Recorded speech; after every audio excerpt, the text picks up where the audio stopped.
Hi, this is Karen and welcome to another Throwback Thursday. This is my reignited series. I did it earlier in the year, but I haven't done any in such a long time. So I've decided today I'm going to start it. Sorry, I'm just getting rid of all this. I've got glasses on that I can actually see with. I've got my cheap reading glasses on. So I can see all these little bits and pieces here. I feel like I'm beginning to imagine things. Okay, this is what we're making today. A cute little box. Now, if you remember, I said that I was carrying these around in my handbag to give out to people whenever somebody does something nice while I'm out and about. I just thought it'd be nice to give them something special. Okay, so that's the little box we're making. Now, even though I've got something that is more of an orangey colour, and I should have been using Pumpkin Pie or Coastal Cabana or Grapefruit Grove, I decided to do something out of the square. And I'm using crumb cake with the old All My Love DSP. I have so much DSP laying around. I really need to start paying attention to Kylie and do a love it, chop it.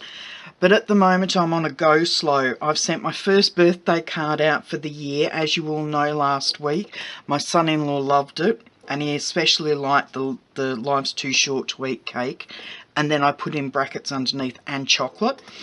So, yeah, this is what we're making today. The little box, and I'm using the crumb cake and the All My Love DSP. So I'll just move those aside. Now, because it's a Throwback Thursday, I'm also bringing in... Now, I thought I had... Yes, I do have them here. Okay, the Everyday Jars Framelits dies. And the only one I'm using, actually... My nails won't let me pick it up. Hang on. I've got to find something to pick it up with. It's the problem with these nails. I can't pick anything up. So we're using the two little floral die cuts and the stitch shapes, and I'm using the smallest of the squares. Now that is not cut out from that, even though you would think so. However, I do have a little square that's going to be a backing for another square. So yeah, they're the products we're using, as well as my lovely lipstick and Flirty Flamingo inks. And I also need a small piece of Whisper White just for the florals. Okay, so we're ready to go. I'll move these to the side so that I don't lose any of them. As you know, I quite probably still will. So I'll move those aside and the Whisper White. And we're going to start with this square, which is going to be, well, it's not actually a square. It's more of a rectangle because there is only a 1/4 inch difference in the size. That's 6 3/4 by 6 1/2. So you've got to be very careful which side you do it on. Okay. I won't actually use my Stampin trimmer. I'm going to bring in my Simply Scored and make sure that I have got it on the landscape side, which is 6 3/4. Okay, it's on the 6 3/4 side, and I just had, as I leant over to grab my my notes, my camera cut out, the battery died. I really need to get a camera that doesn't need me to constantly put batteries in. But every other camera I've got, there's something wrong with it and I can't use it. Okay, enough with my problems. Let's get on with the box. On the 6 3/4 side, you need to score it at a 1/2 inch, then at 2 inches, then at 5 1/4 inches, then turn it round and once again score it starting at 1 1/2, then 3, then 4 1/2, and then 6. So you're going to have this 1/2 inch to actually put it all together. And I've just realised that's sitting in plain view. That's my 1/16 of an inch punch, which I will need later. Okay. in with my bone folder, and I'm going to fold and burnish on all the fold lines. And for those not aware, you fold into the crease. So you've scored on that side, so you fold with the crease, with the score that you've put in. There we go. So you've got a bit of a ridge inside. Okay, next one,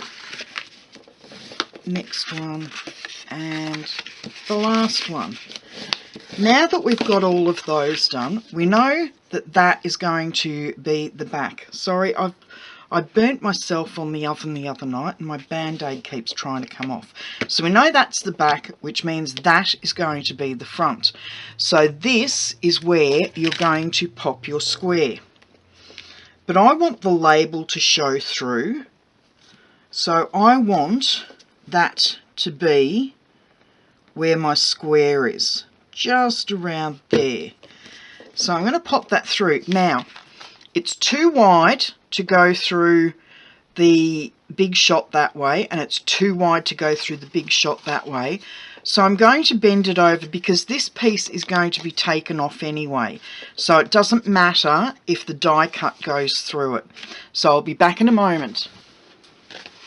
Okay, peel the washi tape off carefully.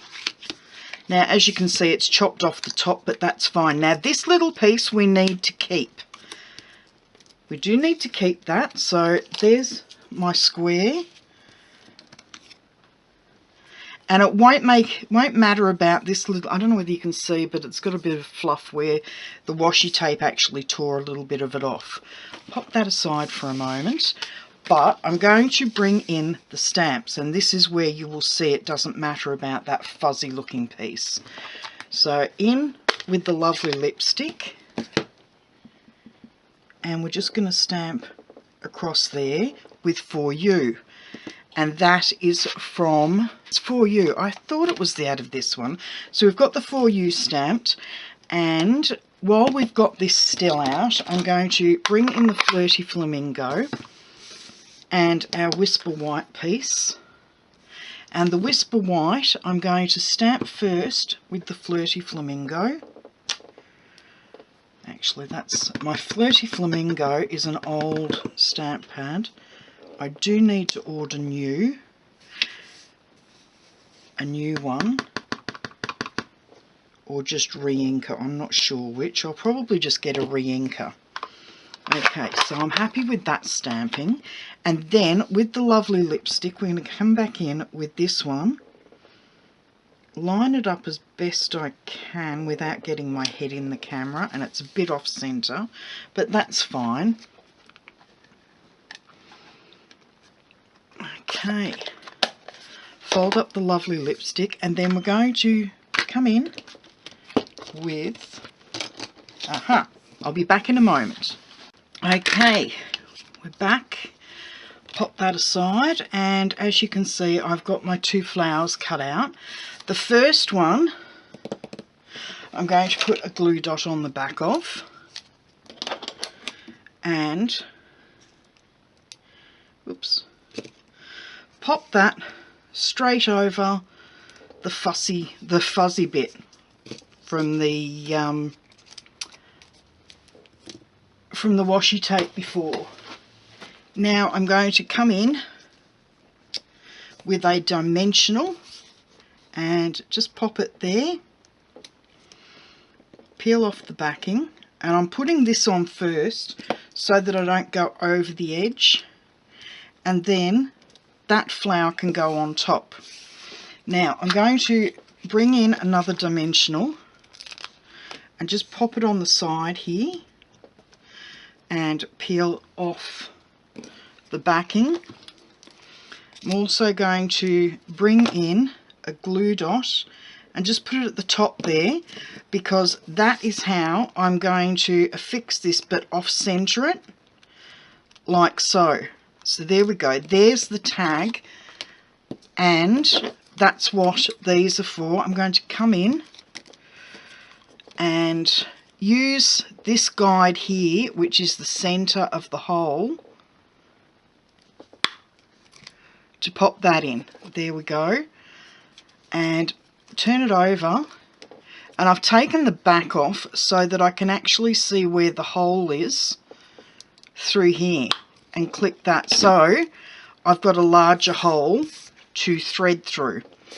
Okay, so pop that aside and bring in our box. Now we've got a bit of trimming to do. We're going to come up on the inside of this score mark and trim it off like so. Come up on either side of this score mark and actually take the score mark out. It just gives a neater finish to the bottom of the box, and the same with the next two. See, you've got just small gaps between each of those. Now turn this around and snip off that area and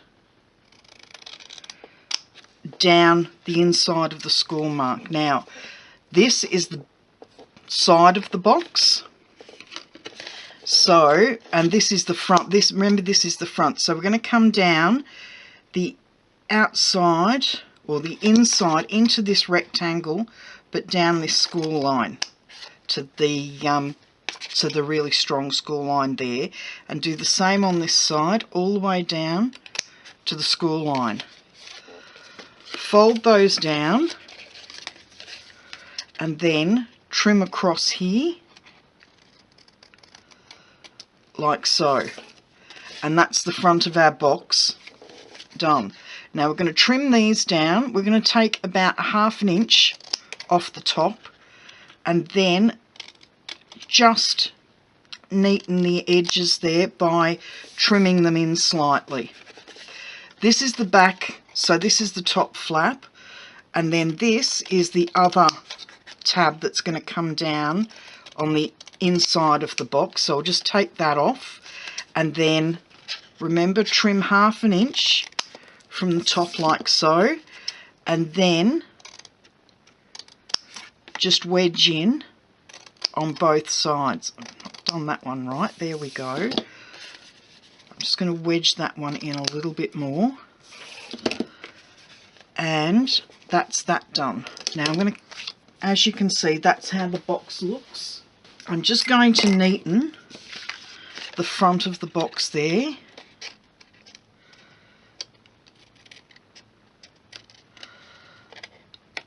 Like so, and the same on this side, because it actually curves down. There we go. So that's how the box now looks. That's upright. Okay, in with my corner rounder, and I'm just going to round the tab bits that actually go inside the box, that fold in. Now, bringing in our DSP.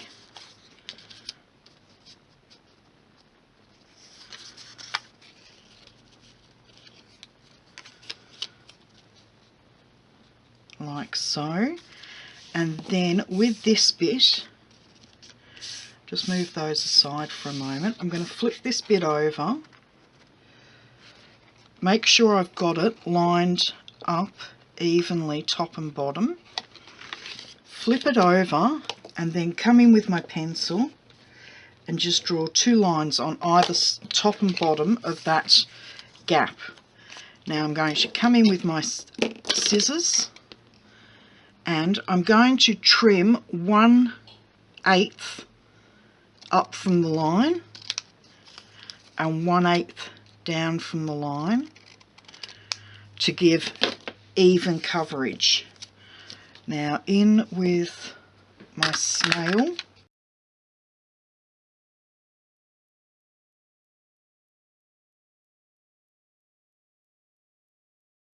like so, and then just the one on the top.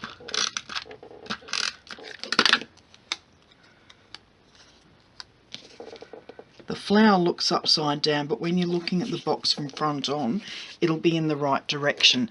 Now I'm going to come in with some tear and tape. Now I'm going to fold the front piece back and pop a bit underneath there, and then with this piece I'm going to pop a piece here. When this is folded, that piece will stick to there and that piece will stick to there, which will make the box that little bit tougher. I'm just going to pop a piece across there so that these two pieces will stick together.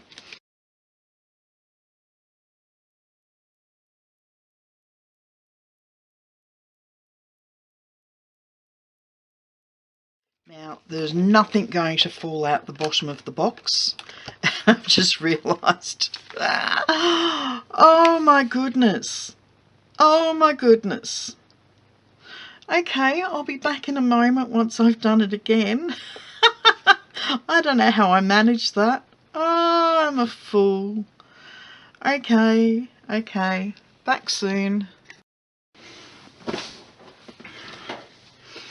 Okay, after this little stuff up, I'm back. I've quickly redone the layout. This is how it should look. So you need the long tab area at the far side where it's just the 1.5 inch. And the tab has to be next to the seam at the far end, which is the 1/2 inch, and right next to the fold-in tab. So I'm just going to round these corners again, like so, and we will pop these back on. But once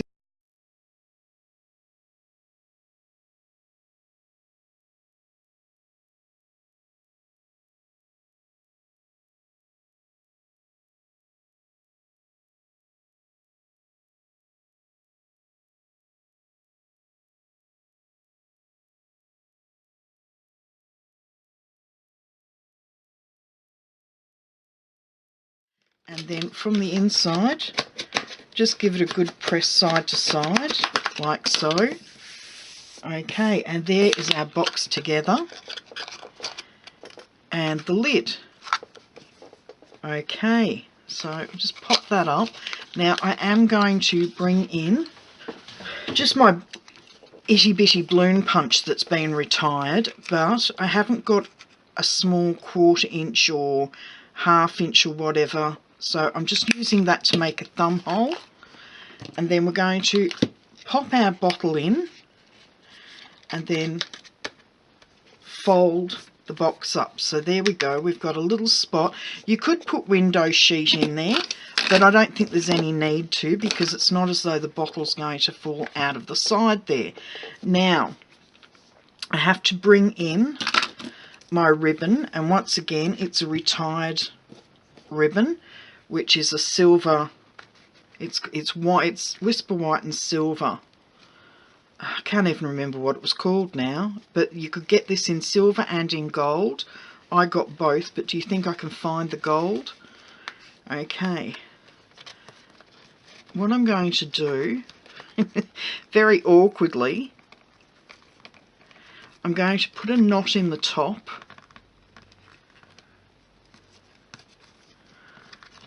and then do a bow. It's always easier to make the bow after you've done the knot. Okay, tighten that up, hold the knot as you're making the bows smaller, and that way it won't loosen the bow. Oh, and I know what I forgot to do. Okay, we're going to bring in some very, very fine cotton. This came in the Share What You Love box that came out last year. It had all the little bits of ephemera that matched in with the Share What You Love suite. So as you can see, I'm really going back to the beginning of the old catalogue with this one. And I've got to try and get this cotton to go through this tiny hole.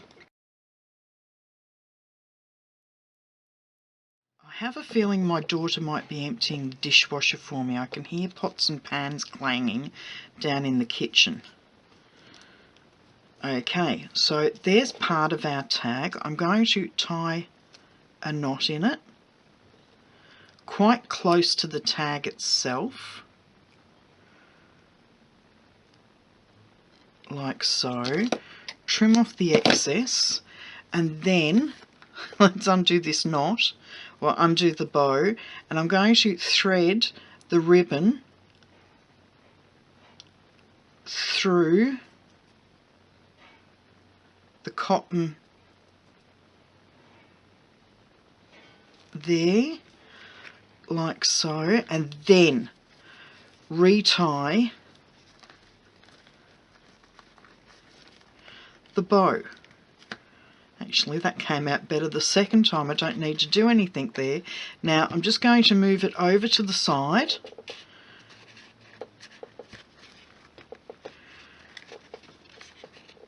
like so, and then bring in a dimensional.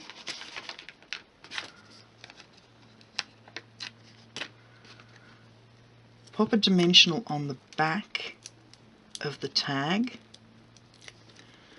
and then like so, and there we go. I might have stuffed up, but it all came together in the end. I'll do a diagram online so that you know exactly how to cut this box so that it comes out correctly, unlike this one. So there we go. There's the sample. And as you all know, I'm not over keen on Flirty Flamingo, but I've decided all the Flirty Flamingo I've got I'm going to use as my samples from now on. So yeah, I hope you like this box and you'll give it a go. If you can get any of these T-Spars from the Reject Shop, for those of you over here in Oz, I suggest you do the same, and they make lovely little gifts to give out. So yeah, until next time, bye bye.